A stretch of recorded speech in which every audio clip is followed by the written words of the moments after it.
Audio কথনে সবাইকে স্বাগত জানাচ্ছি। আমরা শুরু করেছিলাম সমরেশ মজুমদারের উপন্যাস মনীষ। উপন্যাসটি আমি 4টি পর্বে ভাগ করে পড়ছি। প্রথম পর্ব আমি আগেই আপলোড করেছি। আজকের পর্বের ডেসক্রিপশন বক্সে আমি সেই পর্বটির লিঙ্কও দিয়ে দিব। আজকে আমি পড়ছি মনীষ উপন্যাসটির দ্বিতীয় পর্ব।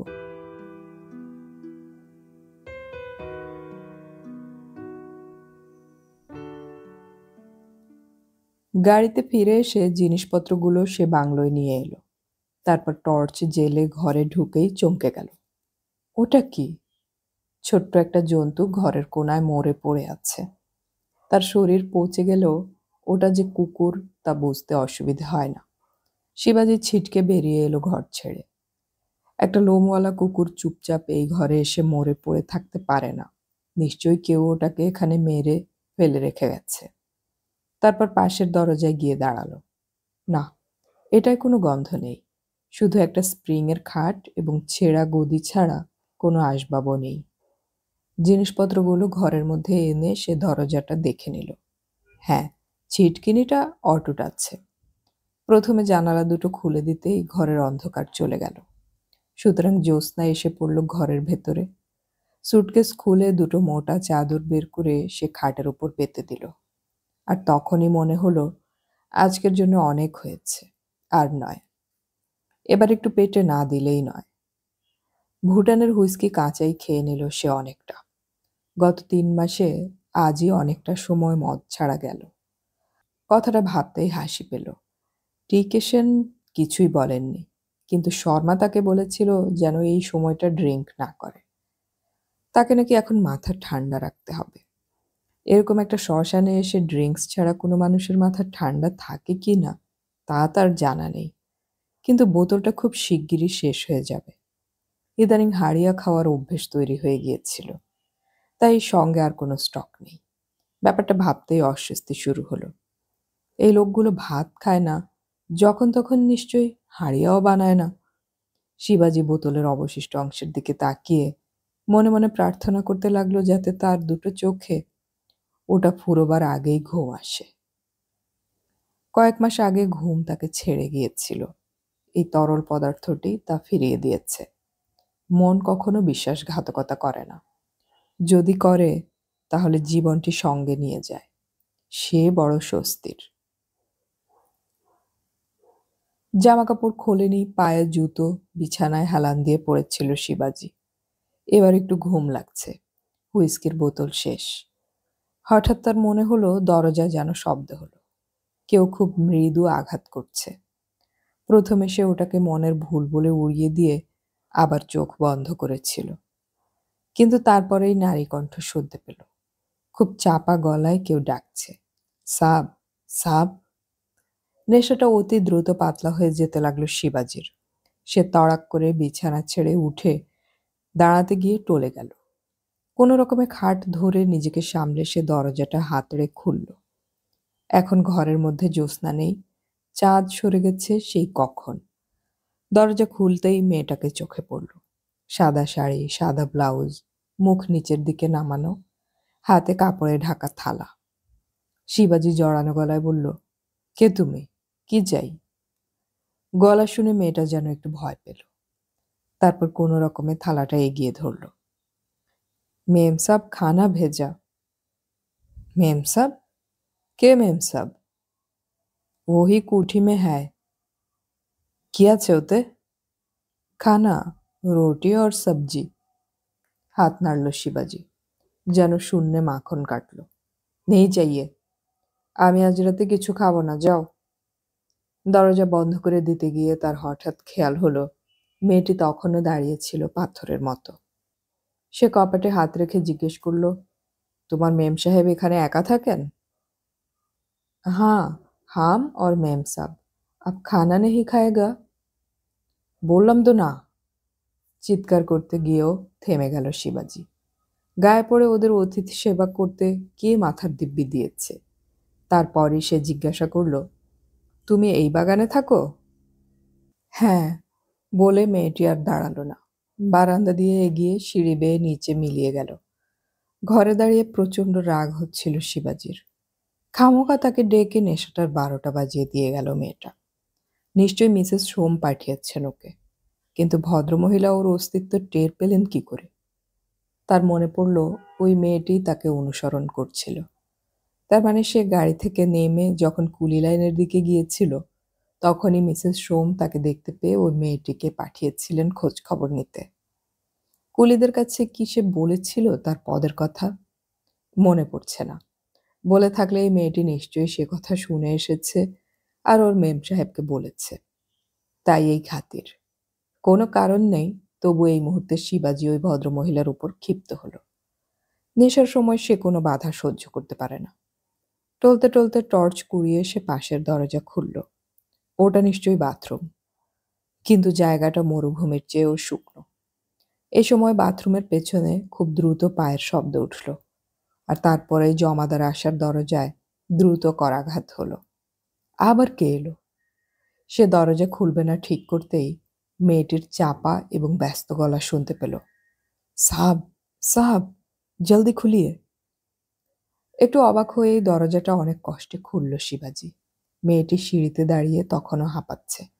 ওকে দেখেই বলল, জলদি নিকালিয়ে সাব, উন লোক আতা হ্যায়, জলদি আইয়ে। কারা আসছে? পিছে বাত করিয়ে, বলে মেয়েটি বাথরুমে ঢুকে পড়ল। তারপর তার ঘরে গিয়ে সুটকেসটা তুলে নিল এক হাতে, অন্য হাতে চাদর। ওর ভাবভঙ্গিতে একটা ভীত হরিণের ছন্দ। মেয়েটি যেন তাকে ঠেলেই সিঁড়ি দিয়ে নিচের মাটিতে নামল। তারপর দৌড়ে বাংলোর পেছনে জঙ্গলে ঢুকে পড়ল। কি ব্যাপার বুঝতে না পেরে হতভম্ব হয়ে গিয়েছিল শিবাজি। কিন্তু হঠাৎই ওর মনে হলো, মেয়েটা চোর নয় তো? তাকে খাবার দিয়ে নিজেকে ভালো প্রতিপন্ন করে এখন সুটকেস নিয়ে পালাচ্ছে বোধহয়। সে টলতে টলতে দৌড়ে পেছনের জঙ্গলে ঢুকে পড়তেই লজ্জা পেল। মেয়েটি তখনও তারই অপেক্ষায় দাঁড়িয়ে আছে। চোর হলে হাওয়া হয়ে যাওয়ার অনেকক্ষণ সময় পেত। অনুমান মিথ্যে হওয়ায় সে রাগত গলায় জিজ্ঞেস করল, কি হয়েছে? মেয়েটি নিঃশব্দে ঠোঁটে আঙ্গুল দিল, তারপর মুখ বাড়িয়ে বাংলোটাকে দেখে নিয়ে বলল, 4 আদমি আপকো লিয়ে আয়া হ্যায়। আমার জন্যে? কেন? মেয়েটি এবার যা বলল তাতে সত্যি অবাক হয়ে গেল শিবাজি। খাবার ফেরত নিয়ে সে যখন গেটের কাছে পৌঁছেছে, তখন 2টো লোককে দেখতে পায়। ওরা নিচু গলায় কথা বলছিল। ওদের হুকুম আছে যে সাহেব আসবে তাকেই যেন খতম করে দেয়া হয়। আরেকজন বলল, একটু অপেক্ষা করা যাক। এই সাহেবটার গায়ে বেশ শক্তি আছে বলে মনে হয়। ওদের 2 সঙ্গী এলে একসঙ্গে ঢুকবে। এমনভাবে করতে হবে যাতে কেউ টের না পায়। এ কথা শুনে মেয়েটি আর গেট দিয়ে না বেরিয়ে খাবারের থালা লনের ঝোপের মধ্যে রেখে পেছন দিকে চলে এসেছে। সামনের সিঁড়ি বেয়ে উঠতে সাহস পায়নি, যদি ওরা দেখে ফেলে তাই। সাহেবের এই রাত্রে আর বাংলোয় ফিরে যাওয়া উচিত হবে না, এবং ওখানে ওরা সাহেবকে না পেলে নিশ্চয়ই এখানে খুঁজতে আসবে। সেক্ষেত্রে যত তাড়াতাড়ি সম্ভব এখান থেকে চলে যাওয়াই মঙ্গল। শিবাজের সমস্ত ব্যাপারটা বিশ্বাস করতে কষ্ট হচ্ছিল। তাকে কে খুন করতে চাইবে? সে যে এসেছে এখানে, তাই এত দ্রুত রটে গেল কিভাবে? কিছুই বুঝতে পারছিল না শিবাজি। নিশ্চয়ই ইউনিয়ন থেকে এরকম সিদ্ধান্ত নিতে পারে না। তাহলে? সে মুখ বাড়িয়ে দেখতে চেষ্টা করল। বাংলোর পাশ দিয়ে অনেক দূরের গেটের মুখটা দেখা যাচ্ছে, এমনকি তার গাড়িটাও। এই সময়ে তার চোখে 4টে মূর্তি ধরা পড়ল। গেট পেরিয়ে ওরা লনে ঢুকতেই বাংলোর আড়ালে হারিয়ে গেল। তার মানে সমস্ত ব্যাপারটাই সত্যি। মেয়েটি ততক্ষণে আবার মাটিতে রাখা সুটকেস তুলে নিয়েছে। সাব, হঠাৎ শিবাজির মনে হলো, এই মেয়েটি খামোখায় তার জন্য নিজেকে বিপদে জড়াচ্ছে। এর চেয়ে কোনো মতে যদি সে গাড়িটার কাছে পৌঁছতে পারত। কিন্তু যেতে হলে ওদের সামনে দিয়েই যেতে হবে। তার পক্ষে কি ওই 4টে লোকের সঙ্গে লড়াই করা সম্ভব? পেটে যদি হুইস্কি না পড়তো তাহলে একবার চেষ্টা করা যেত। এই প্রথম মদ খাওয়ার জন্যে তার আফসোস হলো। মেয়েটি ততক্ষণে আর একটু দূরে সরে দাঁড়িয়েছে। আর কিছু ভেবে পেল না শিবাজি। চুপচাপ ওকে অনুসরণ করল। দৌড়ে যাচ্ছে মেয়েটি গাছপালা এড়িয়ে। তাল রাখতে অসুবিধা হচ্ছিল শিবাজির। মিনিট 10 পরে ওরা চা বাগানের অনেক গভীরে চলে এলো। গাছগুলো এখানে প্রায় কাঁধ ছুঁয়েছে। এখানে বসে পড়লে কারো পক্ষে খুঁজে বের করা সম্ভব নয়। বিরাট এলাকা জুড়ে নতুন গাছের মতন চা বাগানের ওপর চাঁদ গলে গলে পড়ছে। মেয়েটি একটু পরিষ্কার জায়গা বেছে নিয়ে চাদরটা পেতে তার উপর সুটকেসটা রাখল। শিবাজি বেশ কৃতজ্ঞ গলায় বলল, তুমি এবার যাও, হয়তো ওরা তোমাদের বাংলোয় যেতে পারে। মেয়েটি মাথা নাড়ল, তারপর হিন্দিতে বলল, এখানে আপনাকে কেউ খুঁজে পাবে না। আপনি সকালের আগে উঠে দাঁড়াবেন না। খুব মশা আছে, কষ্ট হবে, কিন্তু কিচ্ছু করার নেই। বলে নিঃশব্দে চা গাছের আড়ালে হারিয়ে গেল। এত দূর ছুটে এসে ভীষণ ক্লান্ত লাগলো শিবাজির। এইভাবে চা গাছের বনে তাকে আত্মগোপন করতে হবে কখনো চিন্তাও করেনি। তবে মেয়েটির জন্য হয়তো আজ প্রাণ বেঁচে গেল। কেন বাঁচালো মেয়েটি? কিছুক্ষণের মধ্যে অতিষ্ঠ হয়ে উঠল শিবাজি। মশা তো বটেই, চা গাছের শরীর থেকে ঝাঁক ঝাঁক পোকামাকড় বেরিয়ে তার উপর ঝাঁপিয়ে পড়ছে। অথচ এখান থেকে বাইরে বের হবার কোনো উপায় নেই। এবার শিবাজির অন্যরকম আফসোস হলো। এখন যদি পর্যাপ্ত হাড়িয়া কিংবা হুইস্কি থাকতো, তাহলে এই পোকামাকড়গুলো সে স্বচ্ছন্দে উপেক্ষা করতে পারত। মদের কথা মনে হতেই ওর শরীর আইঢাই করতে লাগলো এবং শেষ পর্যন্ত সে গুড়ি মেরে হেঁটে চা বাগান থেকে বেরিয়ে এলো। সুটকেস কিংবা চাদরের কথা এই মুহূর্তে তার খেয়ালই রইল না। শুনশান চারধার, শুধু ঝিঝির ডাক ছাড়া কোনো শব্দ নেই। শিবাজি প্রায় নিঃশব্দ পায়ে রাস্তায় নামল। কোনো মানুষের চিহ্ন নেই কোথাও। ওরা তাহলে তাকে খুঁজতে এদিকে আসেনি? সে জঙ্গল পেরিয়ে আবার বাংলোর কাছে চলে আসতেই স্থির হলো। একটি লোক দাঁড়িয়ে আছে বাংলোর নিচে। চাঁদের আলো কমে যাওয়ায় লোকটির মুখ স্পষ্ট দেখা যাচ্ছে না। নিজেকে আড়াল রেখে শিবাজি লোকটিকে লক্ষ্য করল। খুব স্বাস্থ্যবান নয়, কিন্তু দুর্বলও মনে হচ্ছে না। ওই অনাহারী মানুষগুলোর সঙ্গে নিশ্চয়ই এ বাস করে না। এরপরেই চাপা গলায় কথা বলতে বলতে তিনজন লোক ফিরে এলো। ওদের মধ্যে একজন বেশ উত্তেজিত, কারণ সে খুব হাত পা নাড়ছিল। শিবাজি আড়ালে আড়ালে আর একটু কাছে এগোতেই ওদের গলা শুনতে পেল। উত্তেজিত লোকটা বলছিল, পুরো এলাকা খুঁজে এলাম, কিন্তু কোথাও পেলাম না। মালিক বিশ্বাস করবে এই কথা? দাঁড়িয়ে থাকা লোকটা জিজ্ঞেস করল, মেম সাহেবের বাংলো দেখেছিস? হ্যাঁ, ওখানেও যায়নি। মেম সাহেবের ঘর ছাড়া সব কটা ঘর দেখেছি। মেম সাহেবের ঘরেও থাকতে পারে। এ শালা এক নম্বরের গাধা। যে মেয়ে মানুষ স্বামীর জন্য বসে আছে সব ছেড়ে, সে অন্য পুরুষকে ঘরে ঢোকাবে? কিন্তু যাবে কোথায়? আমরা এখানে আসার আগে ও বাংলোয় ছিল। পেছনের দরজাও খোলা। ও কি করে টের পেল যে আমরা আসছি? কেউ নিশ্চয়ই বেইমানি করেছে। ওসব কথা ভেবে কোনো লাভ নেই। এখানে দাঁড়িয়ে কি হবে? চল ফিরে যাই, বড্ড ঘুম পাচ্ছে। মালিককে কি বলবি? বলবো বাংলোয় ছিল না। কিন্তু গাড়িটা, ওটা তো ওখানেই রয়েছে। মালিক বিশ্বাস করবে? আরে মালিক তো দেখতে আসছে না। আমরা যা দেখাবো মালিক তাই দেখবে। তাছাড়া লোকটা যাবে কোথায়? এখানে থাকলে আজ নয় কাল সুযোগ পাবই। নিজেদের মধ্যে কথা বলতে বলতে ওরা গেট থেকে বেরিয়ে গেল। তারপর একজন একটু ঝুঁকে গাড়ির পেছনের চাকার হাওয়া খুলে দিল, দিয়ে অন্ধকারে হারিয়ে গেল। প্রায় 15 মিনিট চুপচাপ দাঁড়িয়ে রইল শিবাজি। আজ রাত্রে ওরা আর ফিরে আসবে বলে মনে হচ্ছে না। কিন্তু মালিকটি কে? সে চাইছে না কেউ এখানে ম্যানেজার হয়ে আসুক। তার প্রথম কাজ হবে এই লোকটিকে খুঁজে বের করা। মালিকের সঙ্গে মোকাবিলা না করলে এই চা বাগানে থাকা যাবে না, বোঝাই যাচ্ছে। সতর্ক পায়ে গেটের কাছে এসে দাঁড়ালো শিবাজি। এই নির্জন রাতের আকাশে এখন ঘোর লেগেছে। তারাগুলো অনেকটা নিচে নেমে এসেছে। না, ওরা সত্যিই চলে গেছে। ঘাড় ঘুরিয়ে লনটা দেখতে গিয়ে ওর চোখ ছোট হয়ে এলো। সে দ্রুত একটা গাছের নিচে গিয়ে হাত বাড়িয়ে থালাটা তুলে নিল।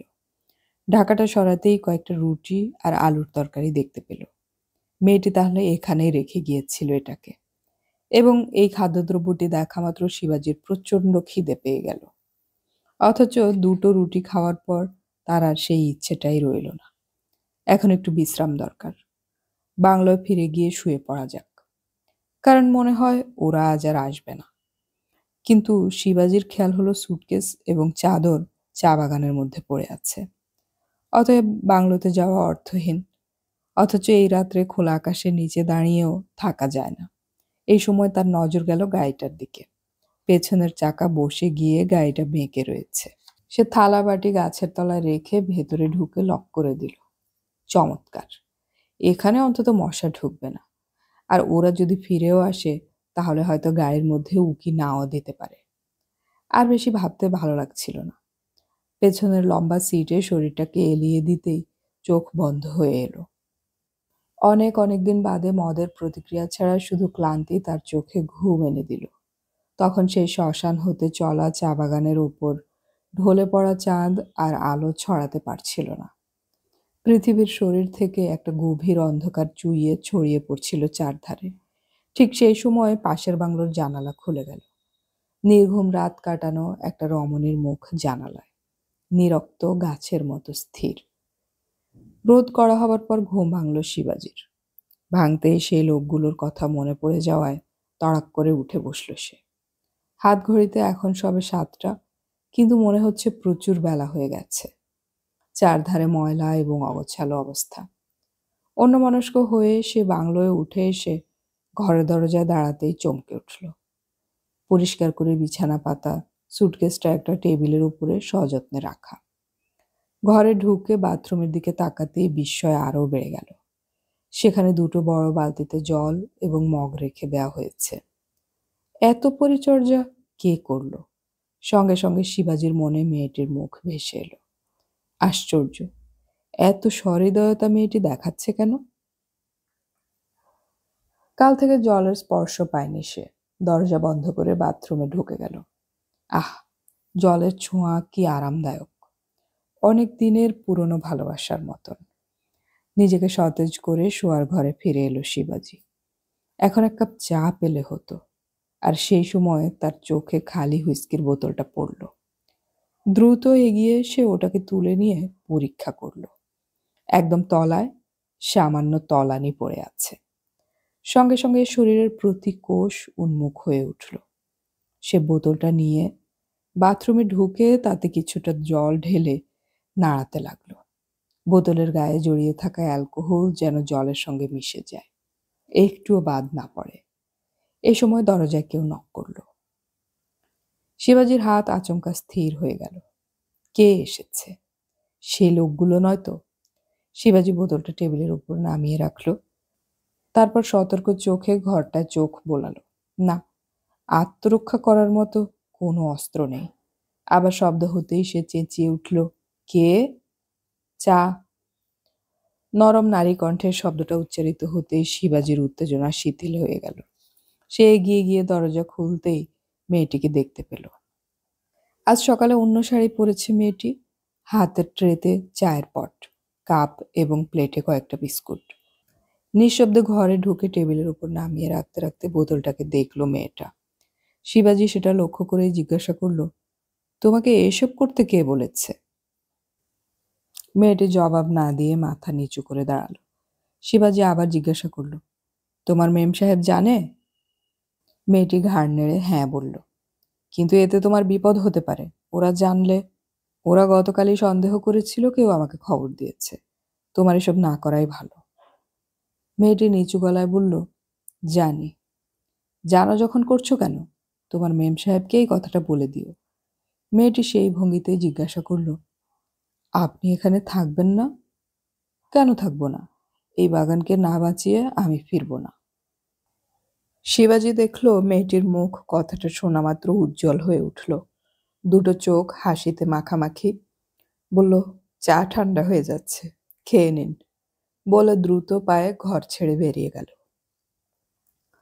চা খেয়ে শিবাজির মনে হলো এবার ভদ্রমহিলার সঙ্গে দেখা করা উচিত। ওর আতিথ্য সে নিচ্ছে, অথচ পাজামা পাঞ্জাবি পরে সে বাংলো থেকে বেরিয়ে এলো। 9টা বাজতে এখনো বেশ দেরি আছে। কাল সন্ধেবেলায় সে বলে এসেছে ওদের এখানে আসতে, কিন্তু আসবে কিনা ঈশ্বর জানেন। কিন্তু খবরটা যদি ছড়ায় যে সে ওদের রাত্রে খাইয়েছে, তাহলে তো না আসার কোনো কারণ নেই। দেখা যাক। বাড়ির সামনে দাঁড়িয়ে শিবাজি ঠিক করল, আজ প্রথমে এই চাকা দুটোকে সারাতে হবে। এটাকে যে করেই হোক সচল রাখতেই হবে। নেহাত ক্ষতি করার জন্যেই এটার হাওয়া ওরা খুলে চলে গেল। পাশের বাংলোর গেটের দিকে পা বাড়াতেই শিবাজি থমকে দাঁড়ালো। ওরা আসছে। লাইন দিয়ে রুগ্ন অশক্ত মানুষেরা ওর বাংলোর দিকে এগিয়ে আসছে। বেশ ভয়ে ভয়ে এবং সন্ত্রস্ত ভঙ্গিতে পা ফেলছে ওরা। ৯টার অনেক আগেই এসে পড়েছে ওরা। কি ব্যাপার? বোধহয় ঘড়ির ব্যবহার নেই, কিংবা ঘড়ি রাখার বিলাসিতা এই মুহূর্তে করতে পারছে না। শিবাজি আবার নিজের বাংলোর সামনে ফিরে এলো। লোকগুলো তাকে দেখতে পেয়ে প্রথমে থমকে দাঁড়ালো। তারপর একে একে এগিয়ে এসে সামনের মাঠে উবু হয়ে বসল। শিবাজি লক্ষ্য করছিল আজ শুধু বৃদ্ধ কিংবা শিশুই নয়, অল্প বয়সী এবং শক্ত লোকেরাও এদের মধ্যে আছে। শুধু একদিক নয়, বিভিন্ন দিক থেকে শ্রমিকদের মিছিল শুরু হলো। ঠিক অর্গানাইজড মিছিল নয়, তবু একটা শৃঙ্খল ছিল ওদের মধ্যে। ক্রমশ মানুষের সংখ্যা বাড়তে লাগলো। এত মানুষ একসঙ্গে বসেছে, কিন্তু কেউ কোনো কথা বলছে না। সামান্য গুঞ্জন নেই। শিবাজির খুব অস্বস্তি হচ্ছিল। এটা কি করে সম্ভব? প্রত্যেকের চোখ তার দিকে স্থির। একসময় ওদের আশা বন্ধ হলো। শিবাজির সামনে বসা লোকগুলোর মধ্যে গত সন্ধ্যার কিছু মুখ দেখতে পেল। যে লোক দুটো নিজেদের সর্দার বলেছিল, তাদের কাছে ডাকলো সে। লোক দুটো নড়বড়ে পায়ে উঠে আসতেই সে বলল, সবাই খবর পেয়েছে? ওরা একসঙ্গে মাথা নাড়ল। হ্যাঁ। শিবাজি বলল, এখানে আর যে সমস্ত সর্দার আছে তাদের এগিয়ে আসতে বলো। লোক দুটো চিৎকার করে সে কথা বলতেই মুখে মুখে জনতার মধ্যে সেটা ছড়িয়ে গেল। মিনিট 15 লাগলো সঙ্গীদের এগিয়ে আসতে। শিবাজি লক্ষ্য করল এরা প্রত্যেকেই প্রায় অশক্ত এবং প্রৌঢ়। এত মানুষের কাছে বক্তব্য রাখতে গেলে একটা মাইক হলে ভালো হতো। শিবাজি একটু হতাশ ভাবে চারপাশে তাকিয়ে গাড়ির বনেটের উপর দাঁড়ালো। এখন প্রায় প্রতিটি মানুষকেই সে দেখতে পাচ্ছে। অনেকটা উঁচু পর্দায় গলা তুলে সে কথা শুরু করলো। আজ আমি তোমাদের সঙ্গে পরিচিত হব বলে এখানে আসতে বলেছিলাম। এই চা বাগান তোমাদের চা বাগান। তোমাদের বাবা ঠাকুরদারা এই বাগানের গাছগুলোকে লাগিয়েছিল। এরা বেঁচে থাকলেই তোমরা বেঁচে থাকবে। আমি ম্যানেজার হিসেবে মাত্র গতকাল এসেছি।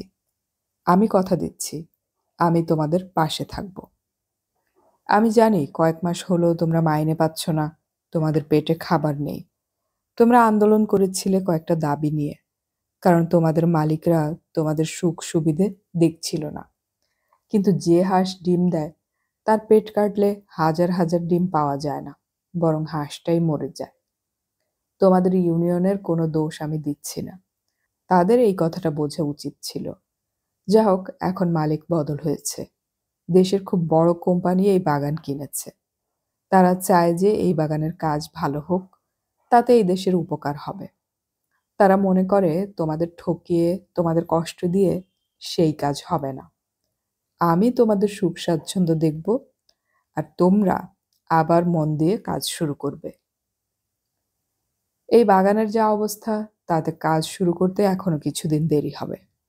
এই সময় কোম্পানি তোমাদের খাওয়া দাওয়ার দায়িত্ব নিচ্ছে। প্রতিটি লাইনের সর্দারদের টাকা দেওয়া হবে যাতে একসঙ্গে রান্না হতে পারে। শিবাজি দম নেয়ার জন্য থামতেই একটা খুশির গুঞ্জন ছড়িয়ে পড়ল জনতার মাঝে। এই প্রথম ওরা নিজেদের মানুষ বলে প্রমাণ করল। আমি ইউনিয়নের নেতাদের সঙ্গে আলাপ করতে সব সময় রাজি আছি। আমি তোমাদের বন্ধু হয়ে এসেছি। শত্রু ভাবার কোনো কারণ নেই। আমার বিরুদ্ধে কেউ যদি তোমাদের উত্তেজিত করার চেষ্টা করে, তাহলে এই কথা মনে রেখো। আমি জোরের সঙ্গে বলছি, তোমাদের কষ্টের দিন শেষ হয়ে গিয়েছে। তোমরা যে যা কাজ করতে, সেই কাজে আবার ফিরে এসো। কথা বলতে বলতে শিবাজি লক্ষ্য করল একটা জিপ আর ভ্যান ছুটে আসছে। ওগুলো চোখে পড়া মাত্র কুলিদের মধ্যে একটা সন্ত্রস্ত ভাব দেখা গেল। কাছাকাছি আসতেই শিবাজি বুঝল ওগুলো পুলিশের গাড়ি। একটু দূরে গাড়িগুলো থেমে যেতেই পিলপিল করে কয়েকজন রাইফেলধারী নেমে এলো। আর তখনই ঘটে গেল প্রতিক্রিয়া। সামনে উবু হয়ে বসে থাকা চুপচাপ মানুষগুলো আতঙ্কিত গলায় চিৎকার করতে করতে দৌড়তে শুরু করলো যে যেদিকে পারে। শিবাজি ওদের থামাবার চেষ্টা করেও বিফল হলো। আপনি কি মিস্টার চ্যাটার্জি? শিবাজি দেখলো একজন পুলিশ অফিসার সামনে দাঁড়িয়ে আছেন। আপনি গতকাল এখানে আসবেন, আপনার কোম্পানি আমাদের জানিয়েছিল। কিন্তু আপনার কাছ থেকে কোনো খবর পাইনি। কিছুক্ষণ আগে থানায় ফোন এলো আপনি খুব বিপদগ্রস্ত। সব অ্যাটাক করেছে। তাই আমরা পুলিশ অফিসার পালিয়ে যাওয়া শ্রমিকদের দেখছিলেন। কে খবর দিল? আমি তো দেইনি। এবং আমাকে কেউ আক্রমণও করেনি। বরং আপনারা আসায় ওরা ভয় পেল অযথা। দেশের সাধারণ মানুষের সঙ্গে আপনারা কিরকম আত্মীয়তা করছেন তার প্রমাণ দেখতে পেলাম। শিবাজি উত্তেজিত হয়ে পুলিশের গাড়ি দুটোকে দেখল। তাহলে আপনি খবর পাঠাননি? No, never. কিন্তু আমরা খবর পেয়েছিলাম লাভবার্ড এখন খুব খারাপ জায়গা হয়ে গেছে। আপনার আগের ভদ্রলোককে আমরা এখনো খুঁজে বের করতে পারিনি। ওর স্ত্রী বিশ্বাস না করলেও আমরা আনঅফিসিয়ালি বলছি হি ইজ মার্ডার্ড। যা হোক, আপনাকে সব রকম প্রোটেকশন দিতে বলা হয়েছে। আপনি এদের সম্বন্ধে সচেতন থাকবেন। ধন্যবাদ। খুব তেতো লাগছিল লোকটার উপস্থিতি। আপনি যদি চান তাহলে এখানে পুলিশ গার্ড রেখে দিতে পারি। না, আমি চাই না। আপনাদের সাহায্য নিলে আমি এখানে কোনো কাজই করতে পারবো না। শুধু থাকাই সার হবে। যদি কখনো দরকার হয় আমি নিজে আপনাদের খবর দিব। শিবাজি গাড়ির বনেট থেকে নেমে দাঁড়াতেই পুলিশ অফিসার ওর দিকে একটু চোখ কুঁচকে তাকিয়ে ফিরে গেলেন গাড়ির দিকে। একটু বাদেই পুলিশের গাড়ি দুটো চোখের আড়ালে মিলিয়ে গেল। এখন চারধার ফাঁকা। সর্দারগুলো পর্যন্ত ধারে কাছে নেই। প্রচণ্ড আফসোস হচ্ছিল শিবাজির। একটা সম্পর্ক তৈরি করার মুহূর্ত ভেঙে গেল পুলিশগুলোর জন্য। কিন্তু ওদের খবর দিল কে সে আক্রান্ত হয়েছে? যারা দিয়েছিল তারা জানতো পুলিশ এলেই এদের জমায়েত ভেঙে যাবে। মাথা নাড়ল শিবাজি। এরা সত্যিই বুদ্ধিমান। কোনো রকম হাঙ্গামা না করে কি সুন্দর তার পরিকল্পনা ভেস্তে দিল। শিবাজি এবার দেখতে পেল কয়েকজন বাঙালি ভদ্রলোক দূরে অফিস ঘরের সামনে দাঁড়িয়েছিলেন। পুলিশ চলে যেতে এবার গুটি গুটি এগিয়ে আসছেন। 7 জন। সংখ্যাটি গুনল সে। বেশিরভাগই বয়স্ক। সামনে এসে হাত জোড় করে নমস্কার জানালেন তারা। শিবাজি সেটা ফিরিয়ে দিয়ে জিজ্ঞাসা করল, আপনারা কি এই বাগানের স্টাফ? তার অনুমান ভুল হয়নি। এক প্রবীণ ভদ্রলোক তখনও হাত জোড় করেছিলেন। বললেন, হ্যাঁ sir, I am head clerk. কি নাম আপনার? জয়দেব সামন্ত স্যার। কজন স্টাফ আছেন আপনারা? মোটমাট 22 জন বাবু ছিলাম। সবাই পালিয়েছে ভয়ে। শুধু আমাদের কোথাও যাবার জায়গা নেই, তাই বেঁচে মরে আছি এখানে। আর পারছি না স্যার, আমাদের বাঁচান। আমরা শুনছিলাম কাল রাত্রেই যে আপনি এসেছেন, কিন্তু ভয়ে আসতে পারিনি। সামন্ত নিবেদন করলেন। ভয় কেন? কিসের ভয়? প্রাণের স্যার। কিভাবে বেঁচে আছি বোঝাতে পারবো না স্যার। এখন এলেন, এতে প্রাণ বাঁচবে? হাসল শিবাজি। আর পারলাম না, সবাই যুক্তি করে চলে এলাম। শিবাজি গম্ভীর হলো। স্যার, একটা কথা বলবো? শিবাজি তাকিয়ে দেখল। একটা দরকচা মারা মুখ কথা বলছে। সে ঘাড় নেড়ে সম্মতি জানালো। স্যার, আপনি আমাদের ফাদার মাদার। দয়া করে আমাদের চাকরি শেষ করে দেবেন না। কোনোদিন আবার কাজ শুরু হবে এই আশায় বেঁচে আছি। চাকরি চলে গেলে আত্মহত্যা করতে হবে স্যার। প্রায় ডুকরে উঠল লোকটা। ঠোঁট কামড়ালো শিবাজি। আপনি কি করতেন? পাতিবাবু ছিলাম। শিবাজি লোকগুলোকে আরো একবার দেখল। তারপর বলল, দেখুন, পুরনো স্টাফদের চেঞ্জ করার কোনো ইচ্ছে কোম্পানির নেই। এই কয় মাস বাগানে কাজ না হওয়ায় যে অবস্থা দাঁড়িয়েছে তাই আপনাদের দায়িত্ব আরো বেড়ে গেল। এই বাগানকে দাঁড় করাতে গেলে আপনাদের সক্রিয় হতে হবে। যতক্ষণ আমি কারো কাজে গাফিলতি না দেখছি ততক্ষণ চাকরি যাওয়ার কোনো সম্ভাবনা নেই। আপনারা যে যা কাজ করতেন তাই করুন। প্রথম 1 মাস কোম্পানি আপনাদের কাজ লক্ষ্য করবে। সন্তুষ্ট হলে আগামী মাস থেকে টমসন অ্যান্ড হিউজ আপনাদের সঙ্গে নতুন চুক্তিতে আসবে। বুঝতে পেরেছেন সবাই? প্রত্যেকেই উজ্জ্বল মুখে মাথা নাড়ল। শিবাজি বলল, আপনারা কাল থেকেই কাজে লেগে যাবেন। আর শুনুন, আপনাকে বলছি, যারা আপনাকে পৃথিবীতে এনেছেন এবং লালন করেছেন তাদের ছাড়া অন্য লোককে বাপ মা বলবেন না। নিজের মেরুদণ্ডকে শক্ত করতে শিখুন। মিস্টার সামন্ত, আপনি আমার সঙ্গে আসুন। ওরা মুখ চাওয়াচাওয়ি করে ফিরে গেলেন। শুধু সামন্ত শিবাজীকে অনুসরণ করলেন। বাংলোয় ঢুকে শিবাজীর খেয়াল হলো এখানে বসার চেয়ার পর্যন্ত নেই, তাই সে ঘুরে দাঁড়ালো। আপনি কি মনে করেন আজই যদি অফিস এবং ফ্যাক্টরির দরজা খোলা যায় তাহলে কোনো গোলমাল হতে পারে? 50-50 চান্স স্যার। সাধারণ কুলিরা চাইছে কাজ করতে, কিন্তু ভদ্রলোক বাকি কথাটা শেষ করলেন না। সব দরজা খুলিয়ে পরিষ্কার করান। ও হ্যাঁ, 2টো করে তালা দেখলাম। কি ব্যাপার? একটা ওরা লাগিয়ে গেছে। কোম্পানির চাবি সোম সাহেবের কাছে ছিল। ও, চাবি বাংলোয় আছে কিনা খোঁজ নিন। কারা তালা লাগিয়েছে? বুঝতেই পারছেন স্যার। ভেঙে ফেলুন। যে সমস্ত গার্ড ফ্যাক্টরি এবং অফিসের চার্জে ছিল তাদের ডেকে পাঠান। আর কালকের মধ্যে জরুরি যেসব খরচ আছে তার একটা এস্টিমেট করে আমাকে দিন। স্যার, পুলিশের হেল্প নেবেন না? না। আপনি ভয় পাচ্ছেন? হ্যাঁ। শারীরিক আক্রমণের আশঙ্কা? হ্যাঁ। বেশ, তাহলে হাত পা গুটিয়ে বাড়িতে বসে থাকুন, কাজে আসতে হবে না। সামন্ত থতমত হয়ে গেলেন। তারপর নিচু গলায় বললেন, ঠিক আছে স্যার, আমি চেষ্টা করছি। সামন্তবাবু, মনীষ সোমের ব্যাপারটা খুলে বলুন তো। সঙ্গে সঙ্গে চমকে উঠলেন সামন্ত। শিবাজী খুব সাধারণ গলায় প্রশ্নটা করেছিল। সামন্তবাবুর চোখের দিকে তাকিয়েছিল। উনি বললেন, স্যার, এই বিষয়ে আমি পুলিশকে জানিয়েছি। আমি সেই মুহূর্তে স্পটে ছিলাম না। ওর সঙ্গে আপনার দেখা হয়নি? হয়েছিল স্যার। উনি চা বাগানে এসেই আমাকে ডেকে পাঠিয়েছিলেন। বলেছিলেন কোনো আন্দোলন তিনি বরদাস্ত করতে পারবেন না। সমস্ত স্টাফকে নিয়ে আমি যেন কাজে যোগ দিই।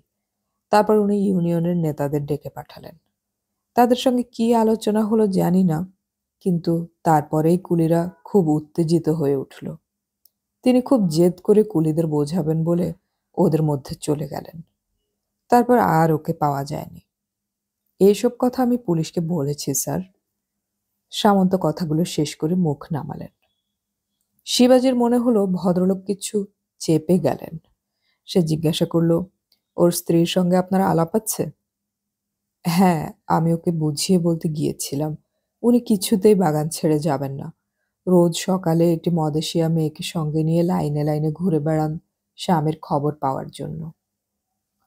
শিবাজী বুঝল এভাবে বললে কোনো কথা সে বের করতে পারবে না। কথা ঘোরালো সে। শুনুন, আমার বাংলোটা বসবাসযোগ্য করতে হবে। আজই কিছু ফার্নিচার্স চাই। আর বাংলোর বাবুর্চি চাকরদের ডেকে পাঠান, না হলে আমার খাওয়া হবে না। আপনি চা খেয়েছেন স্যার? হ্যাঁ, যান, আপনি কাজ শুরু করে দিন। সামন্ত পিছু ফিরে এগোতে শুরু করলে শিবাজী জিজ্ঞাসা করল, সামন্তবাবু, আগারওয়াল এখনো এই বাগানে আসে? শক্ত হয়ে দাঁড়ালেন সামন্ত। তারপর খুব ধীরে মাথা নাড়লেন। হ্যাঁ। লেবার ইউনিয়নের অফিস কোথায়? 3 নম্বর লাইনে। শীতেশ এখন এখানে আছে? এবার অবাক চোখে ফিরে তাকালেন সামন্ত। আপনি ওকে চেনেন স্যার? আমার প্রশ্নটার উত্তর পাইনি। দিন 3 হলো দেখছি না, শুনেছি বাইরে গিয়েছে। ঠিক আছে, যান। সামন্ত চলে যাওয়ার পর চারধার আবার নির্জন হয়ে গেল। শিবাজী ঘরে চলে এলো। সমস্ত ঘটনাগুলো একটু খতিয়ে দেখা যাক। বিছানায় চিত হয়ে শুয়ে সে ব্যাপারটা চিন্তা করছিল। প্রচুর কাজ সামনে। কোথা থেকে শুরু করবে ভেবে কুল পাওয়া যাচ্ছে না। টিকে সেনের সঙ্গে তার কথা হয়েছে চা বাগানে প্রথমে কাজের আবহাওয়া ফিরিয়ে আনতে হবে। তারপরে সে অ্যাসিস্ট্যান্ট ম্যানেজারদের সাহায্য পাবে কাজ শুরু করার। প্রতিদিনের রিপোর্ট তাকে পাঠাতে হবে শিলিগুড়িতে। সেখানে শর্মা রয়েছে, সে যোগাযোগ রাখবে সেন সাহেবের সঙ্গে। অতএব বাবুদের কাল থেকে কাজ শুরু করতে বলা মানে কাজ নয়, কাজের আবহাওয়া ফিরিয়ে আনা। শিবাজী আশা করছিল আজই ইউনিয়নের লোকেরা তার সঙ্গে দেখা করতে আসবে। শীতেশ কি আসবে? চোয়াল শক্ত হলো শিবাজীর। এই সময় দরজায় শব্দ হলো। শিবাজী সতর্ক ছিল। তড়াক করে বিছানা থেকে নেমে সে দেখল এক বৃদ্ধ নেপালি দাঁড়িয়ে আছে দরজায়। সে জিজ্ঞাসা করল, কি চাই? সেলাম সাব, হাম খানসামা। আচ্ছা, কে পাঠালো তোমাকে, সামন্তবাবু? নেহি সাব, আভি সুনা পায়া। ও আচ্ছা, ঠিক আছে। তোমার রান্নার জিনিসপত্র সব ঠিক আছে? জি হ্যাঁ। শিবাজি মানিব্যাগ বের করে 50টা টাকা এগিয়ে ধরল। আজ এই দিয়ে কাজ চালাও। এখানে আর যারা কাজ করতো তাদের খবর দাও। তুমি তো বাজারে যাবে। জি সাব। তাহলে গাড়ির টায়ার সারাতে পারবে এমন একটা লোককে ধরে আনবে আসার সময়। শিবাজি বাইরে বেরিয়ে এলো। রোগা পাকানো শরীর খানসামার, বয়স আঁচ করা মুশকিল। কত বছর আছো এই বাংলোয়? 50 সাল সাব, লোকটা বিনীত গলায় বলল। হতভম্ব হয়ে গেল শিবাজি। 1933 থেকে কাজ করছে এই লোকটা। কথা বলে লোকটা ধীরে ধীরে বাংলো থেকে নেমে গেল। হঠাৎ শিবাজির মনে হলো, এই লোকটা যদি জাল হয়, আদৌ হয়তো খানসামার কাজ করেওনি কোনোদিন, স্রেফ তাকে ধোকা দিয়ে টাকাটা হাতিয়ে নিয়ে গেল। পিছন থেকে লোকটাকে আর একবার দেখে মাথা নাড়ল সে। দেখা যাক এখন কি করা যায়।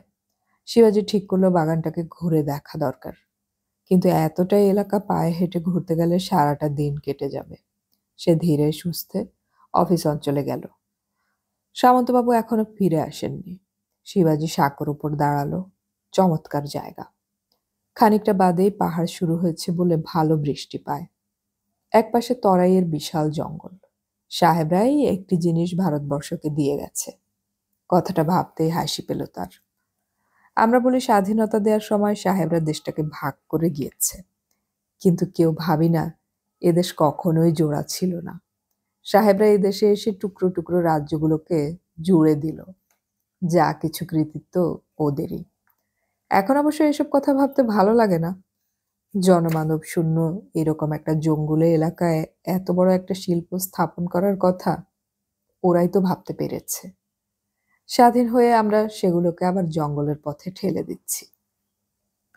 সামন্তবাবু ফিরে না আসা অব্দি আপাতত কিছু করার নেই। আর তখনই শিবাজির মনে পড়ল মিসেস সোমের কথা।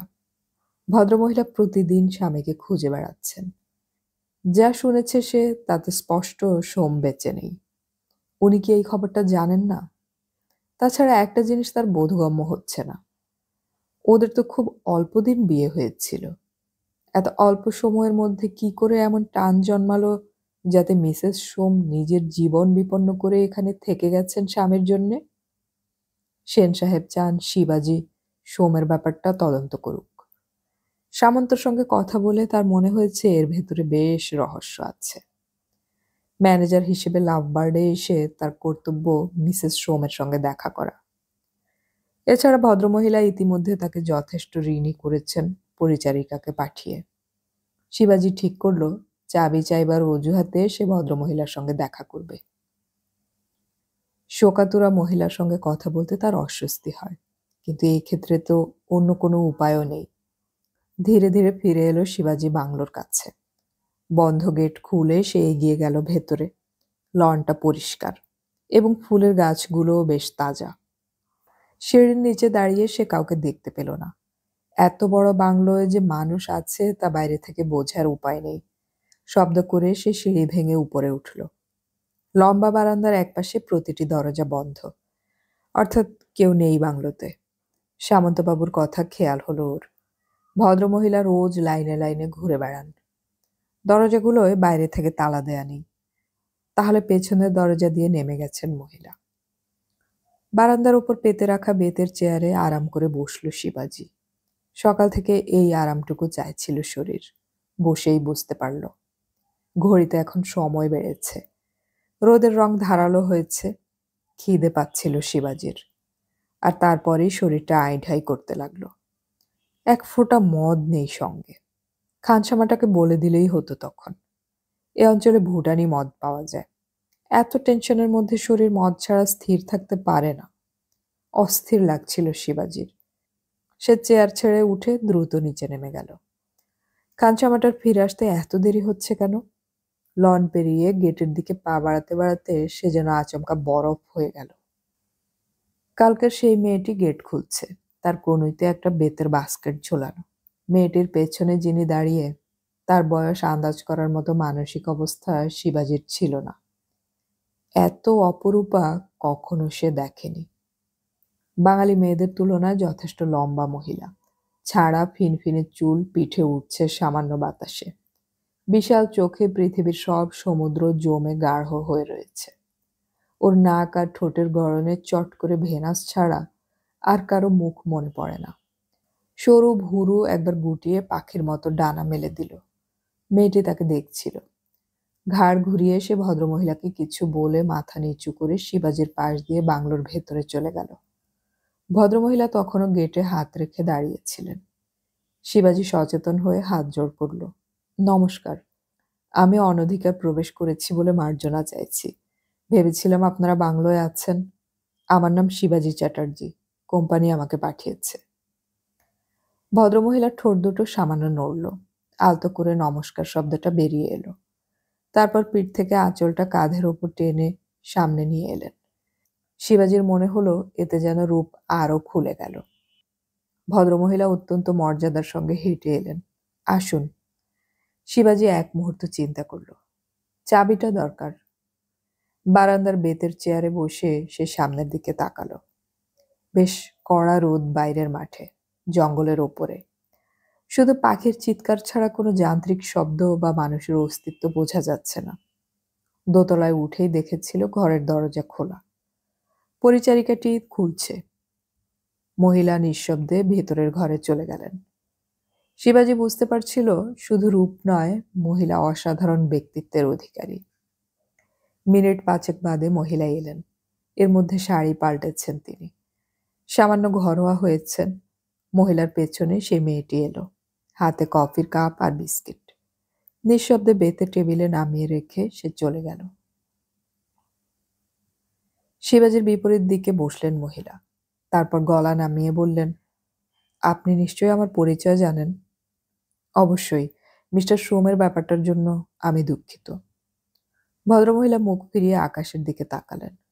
তারপর যেন নিজেকে শক্ত করে জিজ্ঞাসা করলেন, আপনি লাভ বার্ডে কি ডেজিগনেশনে এসেছেন? শিবাজির ভ্রু কুঁচকে উঠল। খুব চটপট আন্দাজ করে নিল সে ব্যাপারটা। তারপর হেসে বলল, সেটা এখনো ঠিক হয়নি। কোম্পানি আমাকে এখানে পাঠিয়েছে কাজের আবহাওয়া ফিরিয়ে আনবার জন্যে। আর কিছু নয়? হ্যাঁ, মিস্টার সোমের ব্যাপারটা দেখবার জন্যে। শুনলাম আপনি ম্যানেজার হিসেবে এসেছেন? প্রশ্ন করে সরাসরি তাকালেন মহিলা।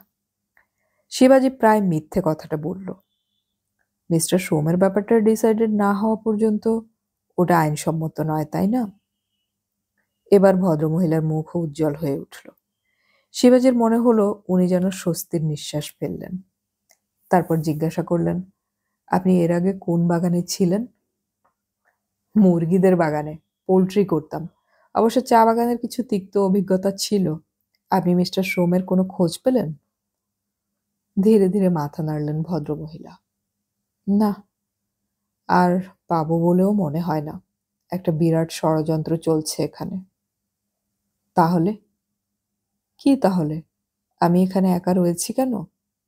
আপনার কোম্পানিও চায়নি যে আমি এই বাগানে থাকি। কিন্তু মনীষ ফিরে না আসা অবধি ওরা আমাকে এখানে থাকতে দিতে বাধ্য, তাই না? আর যতক্ষণ না মনীষ মৃত বলে প্রমাণিত হচ্ছে, ততক্ষণ আমার অধিকার ক্ষুণ্ণ হচ্ছে না। ভদ্রমহিলা অত্যন্ত দৃঢ়তার সঙ্গে কথাগুলো বললেন। নিন, কফি খান। শিবাজি কফির কাপ তুলে নিল। এই কথাগুলো ঠিক স্বচ্ছন্দ নয়। অন্য কিছুর গন্ধ পাওয়া যাচ্ছে যেন। ভদ্রমহিলা কি জেনে শুনেই এখানে রয়ে গেছেন? কেন? সে জিজ্ঞাসা করল। কিন্তু এইভাবে একা একা? আমি তো একাই, ভীষণ একা। কথাগুলো এমন স্বরে বলা যে শিবাজির মনে হলো সে যেন গভীর কুয়োর তলায় ডুবে যাচ্ছে। প্রসঙ্গ ঘোরাবার জন্য সে বলল, মিস্টার সোমের কাছে একটা চাবির তোড়া ছিল, সেটা আমার দরকার। চাবি? ও হ্যাঁ, সেটা ছিল, কিন্তু এখন নেই। নেই মানে? ও যেদিন নিরুদ্দিষ্ট হলো সেদিন ওরা এসেছিল বাংলায়। সমস্ত তছনছ করে শুধু ওই চাবির তোড়াটা নিয়ে চলে গেল। দাঁত দিয়ে ঠোঁট কামড়ালো শিবাজি। তারপর জিজ্ঞাসা করল, আপনি একা আছেন? ওরা আর হামলা করেনি? না, শুধু বলুন। আপনি এই বাগানের স্বাভাবিক অবস্থা ফিরিয়ে আনতে সক্ষম হবেন বলে মনে করেন? নিশ্চয়ই। দেখুন চেষ্টা করে। কথা বলে চেয়ারে গা এলিয়ে দিলেন মহিলা। শিবাজি উঠে দাঁড়ালো। আমি চলি। যদি কোনো প্রয়োজন বোধ করেন তবে খবর দেবেন। শিবাজি আর দাঁড়ালো না। খুব দ্রুত সিঁড়ি বেয়ে নিচে নেমে এলো সে। বুঝতে পারছিল এই মহিলার অসম্ভব আকর্ষণ শক্তি রয়েছে, যা এড়িয়ে চলে যাওয়া কষ্টকর। কিন্তু এটাও ঠিক ভদ্রমহিলা স্বাভাবিক নন। মেয়েদের ব্যাপারে তার কোনো বিশেষ মোহ কখনো ছিল না। এই ব্যাপারটার কোনো গুরুত্ব সে কখনো দেয়নি। সত্যি কথা বলতে কি, তার জীবনের এতগুলো বছর কোনো মেয়ে আঁচড় কাটতে পারেনি। কিন্তু এই মহিলাকে প্রথমবার দেখার পরই শিবাজি লন পার হতে হতে মাথা নাড়ল। কিন্তু কিছুতেই পেছন ফিরে তাকানোর টানটা অস্বীকার করতে পারল না। গেট বন্ধ করতে করতে সে এক পলক তাকিয়ে নিল। বারান্দাটা খাঁ খাঁ করছে। মিসেস শ্রমের কোনো অস্তিত্ব নেই সেখানে। বাংলোর সামনে ওরা দাঁড়িয়েছিল। ওকে দেখে সামন্তবাবু এগিয়ে এলেন। ওদের নিয়ে এসেছি স্যার। এরা আগে আমাদের ফ্যাক্টরির গার্ড ছিল। আপনার খানসামার সঙ্গে শুনলাম আগেই পরিচয় হয়েছে। আর এ হলো মোটর মেকানিক্স। শিবাজি লোকটিকে দেখল। পেছনে দুটো চাকা আছে। স্টেপনি আপনি নিয়ে এসেছেন সঙ্গে? গুড। চাকা দুটো পাল্টে দিন। আর ওতে হাওয়া ভরতে হবে। লোকটি ঘাড় নেড়ে চলে যেতে শিবাজি বলল, সামন্তবাবু, অনেকটা তালা ভাঙতে হবে, তবে তার আগে নতুন তালা কিনতে হবে। কেন, চাবি নেই? না, মিসেস শ্রম বললেন ওটা ওর কাছে নেই। সামন্তবাবু একটু ইতস্তত করে বললেন, বেশ।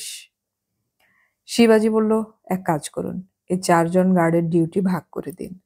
যতক্ষণ না ফ্যাক্টরির কাজ শুরু হচ্ছে ততক্ষণ ওরা আমাদের বাংলো দুটোকে গার্ড করবে। আপনি একটু অপেক্ষা করুন, আমি আসছি। শিবাজি দোতলায় উঠে আসতেই খেয়াল হলো কুকুরটার কথা। ওই ঘরের দরজাটা এখনো বন্ধ। সে বারান্দা থেকে ঝুঁকে জিজ্ঞাসা করল, সামন্তবাবু, এখানে কার কাছে বেশ লোমওয়ালা ভালো জাতের কুকুর ছিল? লোমওয়ালা কুকুর? সামন্তবাবু মুখ উঁচু করে বললেন, মনে পড়ছে না তো? ও হ্যাঁ, সোম সাহেব নিয়ে এসেছিলেন। সেটা এখনো আছে? আমি জানি না স্যার, ওদের বাংলোয় আমি যাইনি। শিবাজি মাথা নাড়ল। ওই ঘরে সোম সাহেবের কুকুরটাকে কে মেরে রেখে গেল? সে বলল, কাউকে দিয়ে ধুয়ে দিতে বলবেন ঘরটা, কুকুরটা পচে রয়েছে। ঘরে ঢুকে শিবাজি ঠিক করলো চটপট স্নান করে নেবে। বাথরুমে উকি মারতে গিয়ে শুনল নিচের উঠোনে কথা হচ্ছে। সে পেছনের দরজায় দাঁড়িয়ে দেখল খানসামাটাকে হাত নেড়ে সেই মেয়েটি কিছু বোঝাচ্ছে এবং খানসামা তাতে রাজি হচ্ছে না। সে জিজ্ঞাসা করল, কি ব্যাপার? খানসামা এবং মেয়েটি একসঙ্গে চমকে উঠল। খানসামা কপালে হাত ঠেকিয়ে প্রণাম করল। সাব, ये लड़की आपको खाना ले आने मांगता। কেন? মেয়েটি উত্তর দিল না। খানসামা ওর দিকে জিজ্ঞাসার চোখে তাকালো। তারপর বলল, 1 घंटा में हम खाना पकाए लेगा बेटी। শিবাজি জিজ্ঞাসা করল, তোমাকে কি মিসেস সোম পাঠিয়েছে? খুব ধীরে একবার মাথা নেড়ে মেয়েটি দৌড়ে ওদিকের বাংলোয় চলে গেল। দুটো বাংলোর পেছনের দিকে নিশ্চয়ই যাতায়াতের পথ আছে। শিবাজি বুঝতে পারছিল না মেয়েটির উদ্দেশ্য কি। স্নান শেষ করে পোশাক পাল্টে শিবাজি বেরিয়ে এলো। সামন্তবাবু দুটো লোককে লাগিয়ে দিয়েছে বাংলো পরিষ্কার করার কাজে। দরজায় তালা দিয়ে সে নিচে নেমে বলল, আপনি আসুন আমার সঙ্গে। গাড়ির চাকা বদল হয়ে গিয়েছিল। সামন্তবাবু আর মেকানিককে পেছনে বসিয়ে শিবাজি চা বাগানের পথে নামল। গাছগুলো দেখতে দেখতে সে জিজ্ঞাসা করল, লাস্ট প্লাকিং কবে হয়েছে? প্রায় 2 বছর স্যার। তাহলে বাগানের এই অবস্থা কেন? কুলিরা নিজেরাই পাতি তুলে অন্য বাগানে বিক্রি করার চেষ্টা করেছিল প্রথমে। সেটা বন্ধ হয়ে গেলে বাড়িতে বাড়িতে পাতা শুকোতো। কিছু খুচরো ব্যবসাদার তাই সামান্য দামে কিনে নিয়ে ভালো চায়ের সঙ্গে মিশিয়ে বিক্রি করে। ফলে ডালপালা ভেঙে একাকার হওয়ার কাণ্ড করেছে ওরা। সামন্তবাবু জবাব দিলেন। হঠাৎ বাগানের পথ শেষ হয়ে গেল। এই পথ দিয়ে গতকাল ঢুকেছিল শিবাজি। এবার আন্দাজেই বাঁদিকে মুখ খুলল। এক পাশে চা বাগান, অন্য পাশে কুলি লাইন। তার পরপর কোয়ার্টার্সগুলো শুরু হলো। শিবাজি জিজ্ঞাসা করল, বাবুদের? হ্যাঁ স্যার। আপনার কোনটা? ওই যে মাঝখানেরটা। শিবাজি দেখল সামন্তবাবুর কোয়ার্টার্স অন্যগুলোর চেয়ে বেশ বড়। সে আচমকা জিজ্ঞাসা করল, আচ্ছা সামন্তবাবু, একদিন মাইনে পাননি, আপনার চলছে কি করে? প্রশ্নটা করেই সে সামনের আয়নায় চোখ রাখল। প্রৌঢ় ভদ্রলোকের মুখ যেন দুমড়ে উঠল একটু। তারপর নিঃশ্বাস ফেলে বললেন, চলছে আর কি। আমার এক ছেলে কুচবিহারে কেরানির চাকরি করে।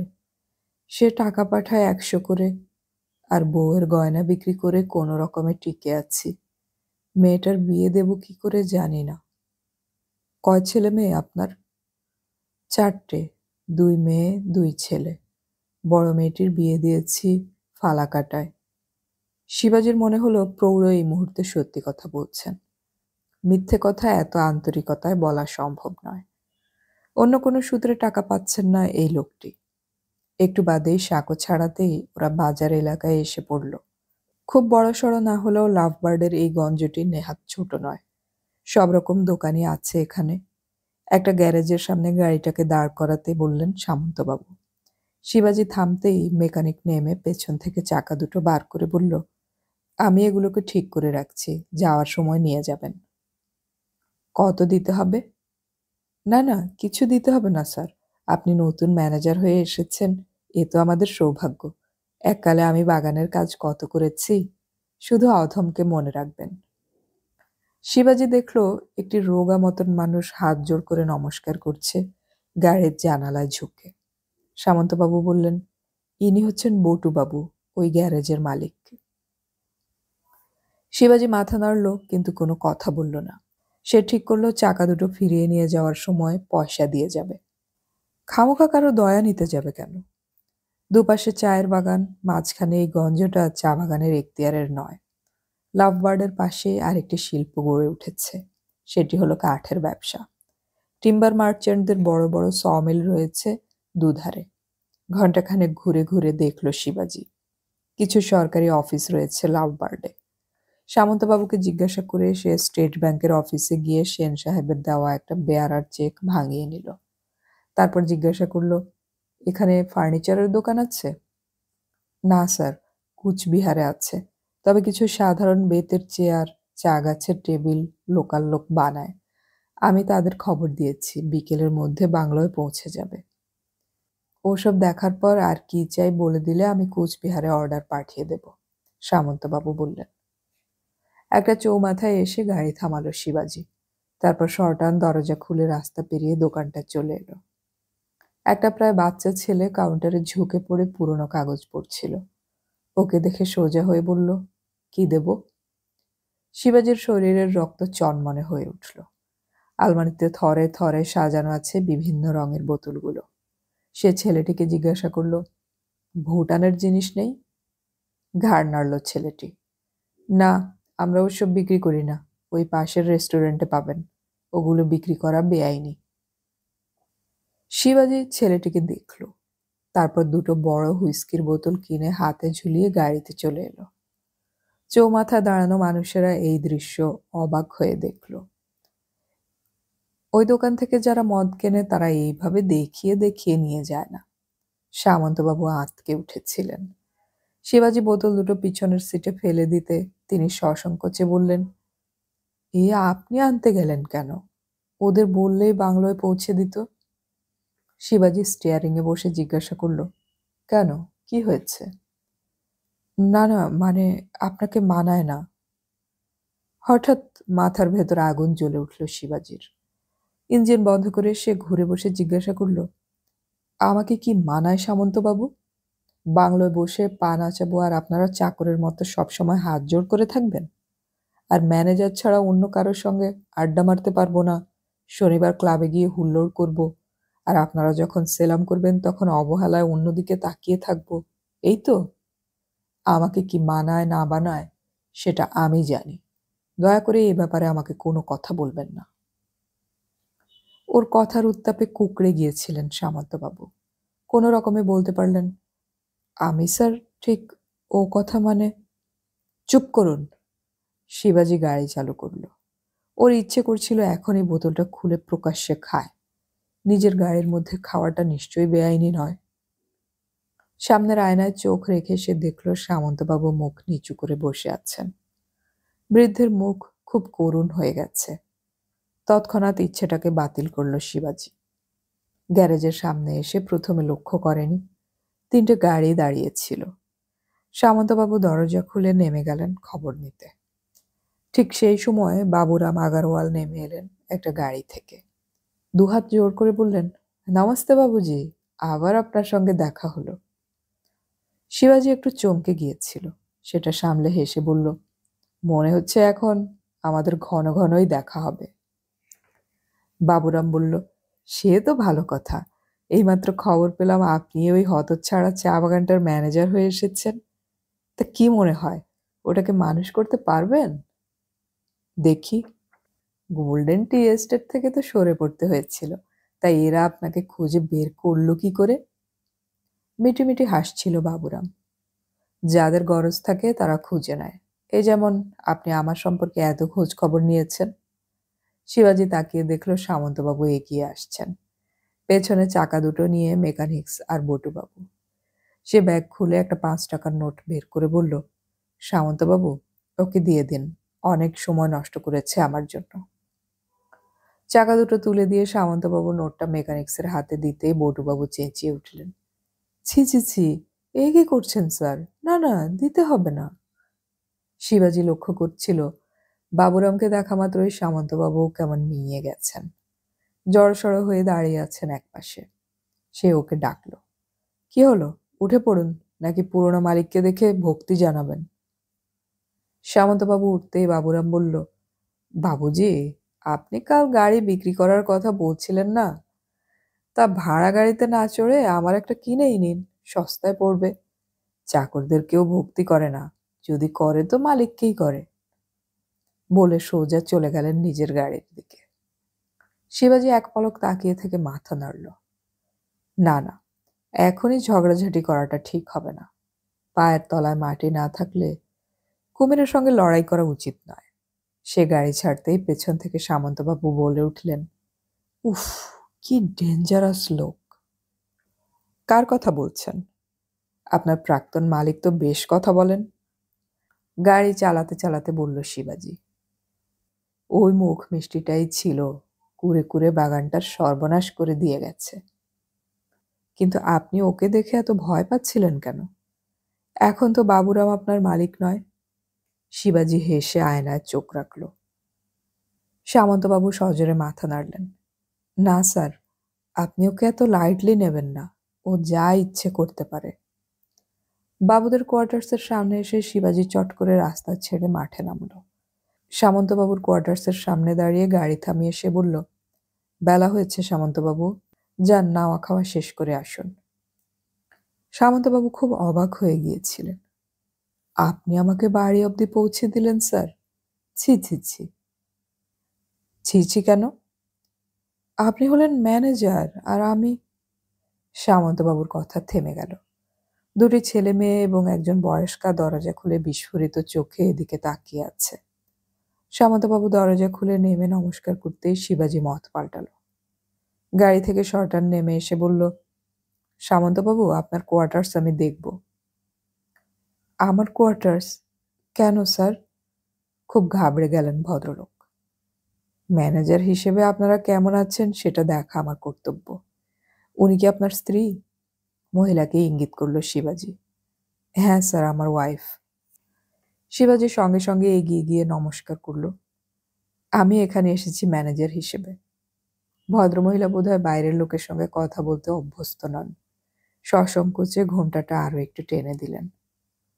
শিবাজি বলল, আপনার উপর একটা দায়িত্ব দেব। অন্যান্য বাবুদের স্ত্রীদের সঙ্গে আলাপ করে আপনারা এখানে কি কি জিনিসের অভাব বোধ করছেন তার একটা লিস্ট করুন। সেইটাই আমি পেতে চাই। আমার কথা আপনি বুঝতে পেরেছেন? ধীরে ধীরে মাথা নাড়লেন মহিলা। বোঝা যাচ্ছে খুব অবাক হয়েছেন ভদ্রমহিলা। এক দৃষ্টিতে তিনি এখন শিবাজিকে দেখছেন। সামন্তবাবুকে বাকি কাজগুলোর কথা মনে করিয়ে দিয়ে শিবাজি গাড়ি নিয়ে আবার রাস্তায় উঠে এলো। চা বাগানের ভেতরে ঢুকে ওর সমস্ত শরীরে অস্বস্তি শুরু হলো। হাত বাড়িয়ে একটা বোতল তুলে নিয়ে গাড়ি থামালো, তারপর ঢাকনা খুলে খানিকটা গলায় ঢেলে দিল।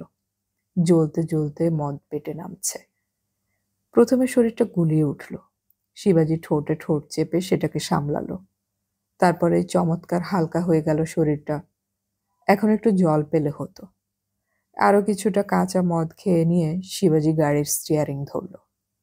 খুব ধীরে গড়িয়ে গড়িয়ে সে গাড়ি চালাচ্ছিল। বাবুরাম আগারওয়াল তাহলে লাভবার্ডে এসে গেছে, কিন্তু ওরা আসছে না কেন? ইউনিয়নের লোকজন তার সঙ্গে নিজে থেকে আলাপ করতে না এলে সে যোগাযোগ করবে না। দাঁতে দাঁত চেপে শিবাজি বলল, কাওয়ার্ড। সাঁকোর কাছে পৌঁছবার আগেই বোতলের 1/4 খালি হয়ে গিয়েছিল। শিবাজির মাথার ভেতরটা ঝাঁঝা করছিল। চোখের সামনে অফিস বাড়িটার দেয়ালে টাঙানো হাওয়ায় দোলা ক্যালেন্ডার হয়ে যাচ্ছে। সে গাড়ি থামালো আর সঙ্গে সঙ্গে ঝনঝন শব্দ হলো। অস্পষ্ট চোখে সে দেখল গাড়ির বনেটে আস্ত থান ইট এসে পড়ল। তৎক্ষণাৎ গাড়ি থেকে নেমে দাঁড়ালো শিবাজি।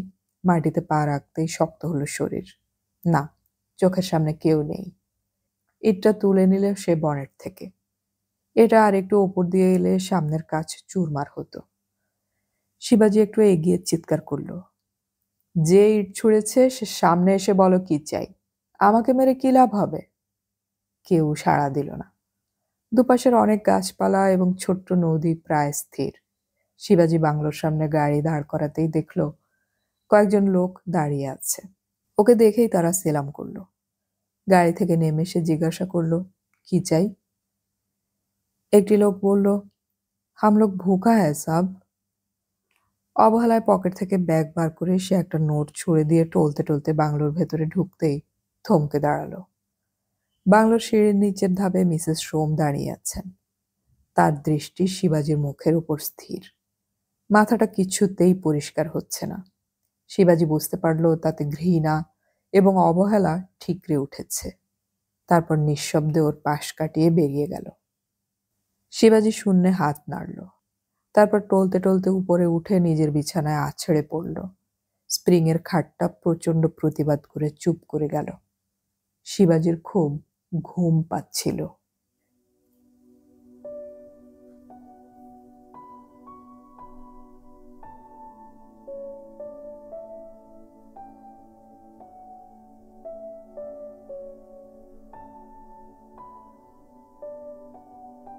এতক্ষণ আমি পড়ে শোনাচ্ছিলাম সমরেশ মজুমদারের উপন্যাস মনীষ এর 2য় পর্ব। উপন্যাসের বাকি পর্বগুলো খুব শীঘ্রই আমরা আপলোড করব, শোনার আমন্ত্রণ রইল।